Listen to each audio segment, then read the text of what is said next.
Mine, c'est trop. C'est vraiment trop le match qu'il a pondu.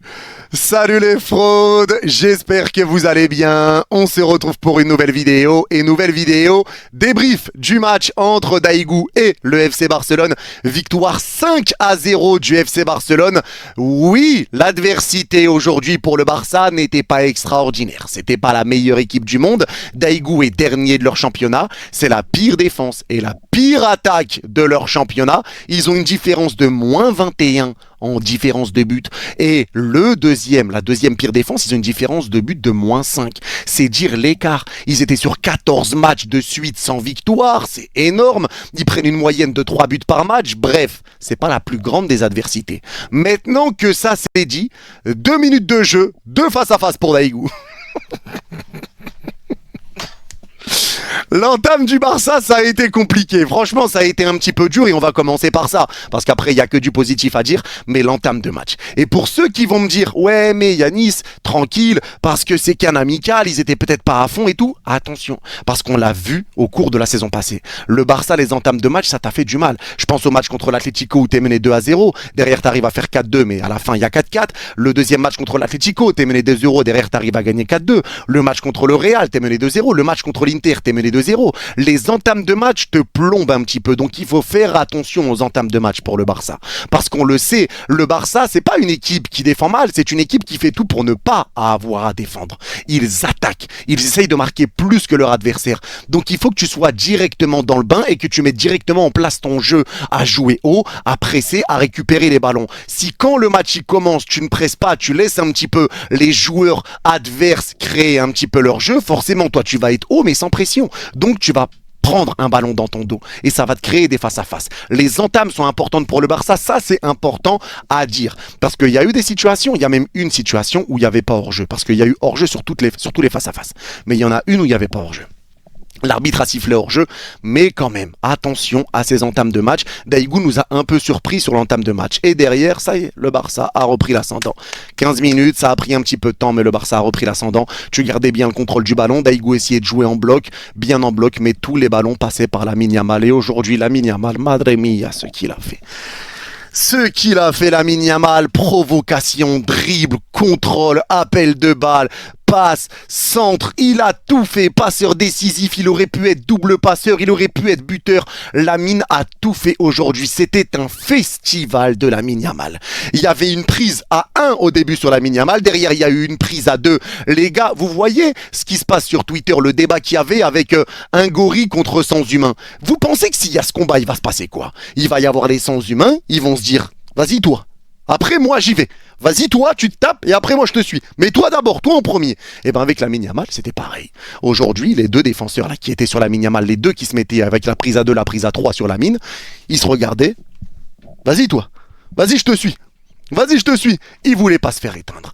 Le pauvre. Les pauvres, ils se sont fait foudroyer. Bon, les amis, j'espère que vous allez bien. On se retrouve pour le débrief de ce match entre le FC Barcelone et Daigou. Victoire du FC Barcelone, 5-0 les amis, pour le dernier match de cette tournée asiatique. On peut dire que le Barça, ils ont fait un sans faute. 3 victoires sur 3, même pas un match nul. Après, j'ai envie de dire, vu l'adversité qu'il y avait en face, ils avaient intérêt à gagner, sinon on allait se poser des questions. Donc, le bilan du FC Barcelone dans cette tournée asiatique, c'est 15 buts marqués pour seulement 4 buts encaissés. Franchement, c'est pas mal. Le premier match, ils ont gagné 3 buts à 1. Le deuxième match, ils ont gagné 7 buts à 3. Et là, pour le dernier match, c'est 5 buts à 0. Et d'ailleurs, pour ce dernier match-là, franchement, je m'attendais à un score beaucoup plus élevé que ça parce qu'on m'a décrit Daigou comme étant une équipe vraiment claquée au sol. On nous avait dit qu'au Japon, là-bas, Daigou, c'était l'équivalent d'une division 2. Donc, je m'attendais à ce que le Barça les malaxe plus que ça. Finalement, ils ont réussi à mettre seulement 5 buts. Et franchement, c'est pas mal vu comment Daigou a commencé là. Parce que oui, les amis, aujourd'hui, Daigou, moi, ils m'ont surpris. Même si après, ils se sont laissés aller après l'ouverture du score du FC Barcelone, les 15 premières minutes, ils ont posé des difficultés au Barça. Fallait voir comment ils étaient bien alignés. Franchement, ils étaient là carrément, ils se créaient même des occasions. Les 2 premières minutes, ils ont eu 2 face à face avec Juan Garcia. 2 face à face. Malheureusement pour eux, à chaque fois, il y avait hors-jeu. Et d'ailleurs, les hors-jeux, je sais même pas combien d'hors-jeux ils ont eu dans ce match. Je pense ils ont eu plus de 12 hors-jeux. C'est pas possible. Le Barça avait beaucoup de mal, malgré qu'ils avaient la possession de balle lors des 15 premières minutes. Daigou était bien aligné. Ils défendaient bien. Ils étaient bien en bloc dans leur surface. Et ça faisait que le Barça avait des difficultés à se créer des occasions. Et en plus de ça, ce qui a compliqué la tâche, c'est que Hansi Flick a proposé une composition inhabituelle habituel aujourd'hui. Déjà, il n'y a qu'à voir la charnière centrale qu'il a proposée aujourd'hui. Même si on dit que tu t'es fait taper par une vache dans ton rêve, mettre une charnière centrale à Roro Gérard Martin, faut le faire. Il a mis Gérard Martin et Roro aujourd'hui en défense centrale. Pour vous dire, quand j'ai vu la compo, j'ai bugué parce que c'est inhabituel. Et en plus de ça, aujourd'hui, il n'a pas fait des changements seulement qu'en défense, il a fait des changements aussi au milieu. Des gens n'étaient pas à côté de Pedro aujourd'hui, il était aux côtés de Gavi. Et devant eux, au lieu de Dani Olmo, il a mis Dro Fernandez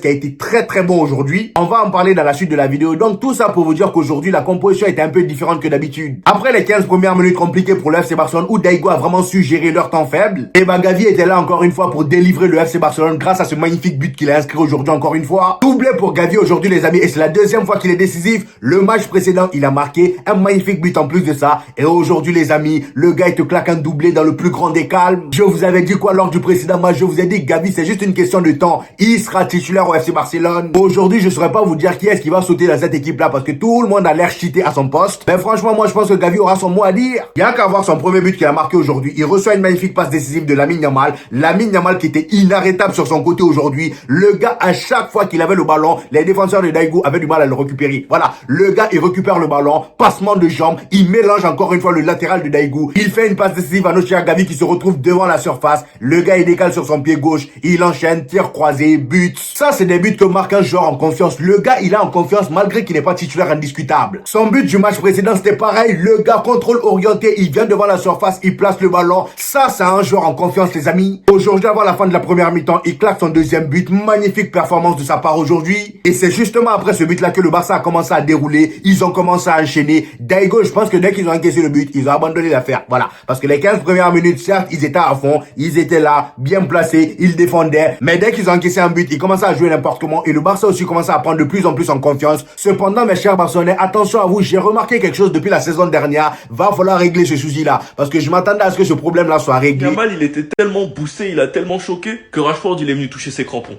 Quand je vous explique les gars que c'est pas normal. Moi je vous jure les gars, peut-être qu'on me traite de suceur, hein, mais on n'en fait pas assez. Avec Lamine Yamal les gars, je vous jure qu'on n'en fait pas assez. Il est venu toucher ses crampons. Il est venu toucher ses crampons. Et beaucoup pensent qu'il est parti faire la bringue, il est parti faire la fête avec Neymar. Mais Neymar nous avait prévenu, il avait dit qu'est-ce que tu regardes? Tu veux te faire dribbler. Mais en fait il est parti en vacances avec son idole pour apprendre des jutsu, des techniques interdites. C'est pas possible.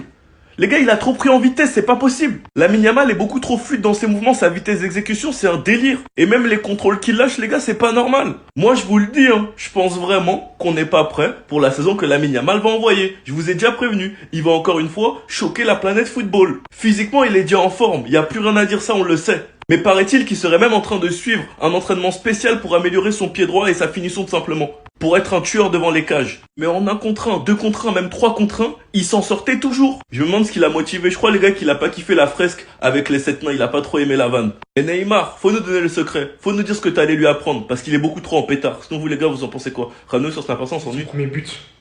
Il a même pas célébré. Marcus Rashford, qui en pleine surface reçoit aujourd'hui un ballon d'Eric Garcia d'un immense sang-froid, il t'envoie une balle pas deux. Le pire dans tout ça, c'est qu'il a même pas célébré. Il est sorti d'une détresse de United, il a bataillé corps et âme pour rejoindre le Barça. Et sa réaction vous en dit long. Il a tellement la dalle que ça ne le suffira pas. Et encore, vous savez qu'il force même pas. Encore, vous savez que ça le respecte même pas assez. Ce ballon, il l'a même pas eu. Mais ce que je sais, moi, c'est que ce mec va taper très fort. La manière qu'il a à s'adapter à tout type de situation, ses positionnements, la qualité qu'il a au pied au final.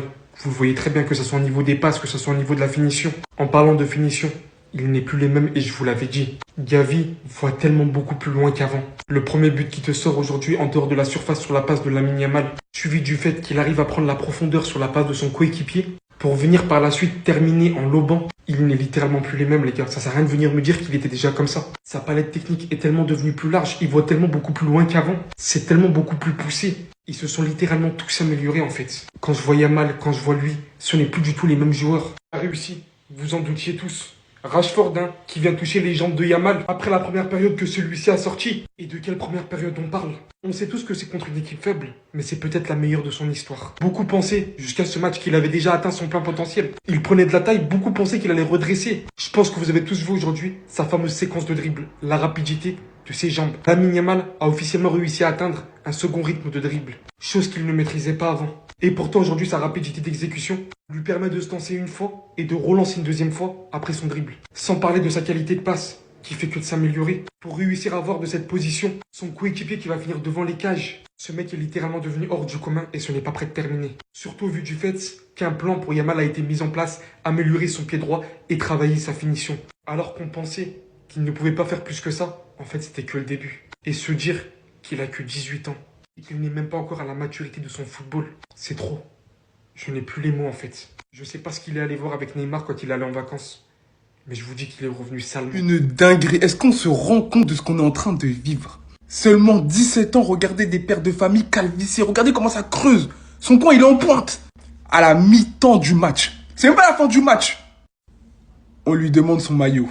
On lui demande son maillot. Parce que vous avez pas vu le match, vous allez dire, ah, il a pas marqué. Qu'est-ce qu'il a fait, Lamine Yamal? Bah, il s'est amusé. Comme un jeune gamin de 17 ans. Voilà. Aujourd'hui, lui, son thème, c'était, je vais faire des passes décisives. Voilà. Passe décisive pour Gavi sur le premier but. Voilà, il pointe le frérot du doigt, normal. Et il aurait pu avoir beaucoup plus de stats si Rafinha n'avait pas fait le sorcier. Parce que pour moi, c'est le sorcier. Regardez, Yamal, il commence son geste. Regardez où est Rafinha. Il est là. Et il finit ici. Franchement, on peut pas en vouloir à Rafinha parce que l'appel, il est exceptionnel. Mais si, un petit peu quand même. Parce que ce centre, il est trop beau aussi. T'aurais dû la mettre. Il a tiré à côté. Sinon, c'est quoi? Il reçoit le ballon. Il fait le show. Voilà. Skills à la Neymar. Contrôle un peu, voilà, comme tout le monde fait maintenant. Tout le monde recopie Neymar sur ce geste-là. Sur son côté, on le colle, obligé qu'il y ait une prise à 2. Mais je pense que Yamal, il va révolutionner. Je pense qu'il y aura une prise à 3 sur lui. Faudra 3 joueurs maintenant. Que 2 joueurs, ça lui fait plus peur. Il est passé tranquillement, frappe au-dessus.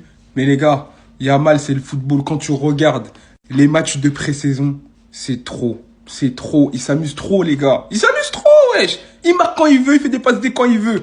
Voilà. Le Barça, cette pré-saison, ils rigolent pas, hein. Ils sont en pétard. Il s'est passé trop de choses. Si t'as pas vu le match, je te fais un résumé de toutes les dingueries. Premier but de Marcus Rashford sous les couleurs du FC Barcelone. Il est rentré en deuxième mi-temps. Et avant de parler de son but, parlons d'un joueur qui a quelque chose à prouver. Ce joueur-là, c'est Gavinho. Non, en cette pré-saison, faut l'appeler Gavinho. Askip, le catcheur, il a des choses à prouver. Il veut montrer, en fait, que c'est un joueur de ballon. T'as capté? Sa finition chirurgicale en témoigne. Déjà, aujourd'hui, c'est doublé. Regardez son deuxième but.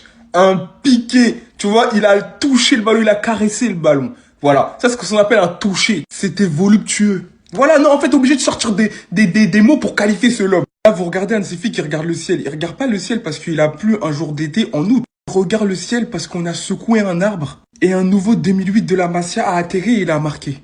Tony Fernandez. Encore une fois. On sait pas d'où ils sortent. C'est des ovnis, en fait. Voilà, ils en ont 150 000. Ils peuvent faire jouer la Masia contre les équipes comme ça. Pour la pré-saison, pour gagner un peu d'argent. Lamine Yamal, il a pas marqué. Vous pensez qu'il a pas fait un bon match? Il faisait que de s'amuser. C'était un match à thème pour lui. Contrôle à la Neymar. Il s'est fixé un objectif, mettre que des passes D. Des centres masqués, vous savez très bien, c'est sa spécialité. Rafinha qui a raté. Bref, très très gros match du FC Barcelone. Et on en revient à Rashford. Il a toujours pas tous les automatismes avec ses coéquipiers. Mais il reste encore très létal comme on l'a vu. Une action dans la surface, un but. Et on va voir le Rashford Prime déjà. Quand la saison elle va commencer, il va faire ses coins. Voilà, là il a pas encore fait ses coins. Il est encore en train de jauger le terrain, t'as capté? Bref, très belle victoire du FC Barcelone, tranquillement qui s'impose. Compris pourquoi c'est le cadet de mes soucis ce que font les footballeurs à l'extérieur? Lamine Yamal est la réponse à tout ça. Le mec, il était en bringue, le mec, il s'amusait, il s'éclatait. Il y a tout le monde qui piaillait. Mais là, sur le rinté, il est tout simplement en train d'assumer. Alors oui, c'est contre une vieille équipe, ça on le sait très bien, pas de souci. Mais les enchaînements que Lamine Yamal est en train de faire, j'ai l'impression que je les ai déjà vus auparavant. Mais d'un seul joueur. De son idole, Neymar, l'homme qu'on ne peut pas détester. Même nous les Madrilènes, on apprécie Neymar. Sur les crochets, sur les contrôles, sur la vision du jeu, sur absolument tout, Lamine Yamal, il est trop fort. Les gars, regardez, c'est le gamin le plus influent au monde. Regardez un papa, un ancêtre, quelqu'un il nourrit les bébés. Il pourrait être le père de Lamine Yamal. Il supplie pour avoir un maillot.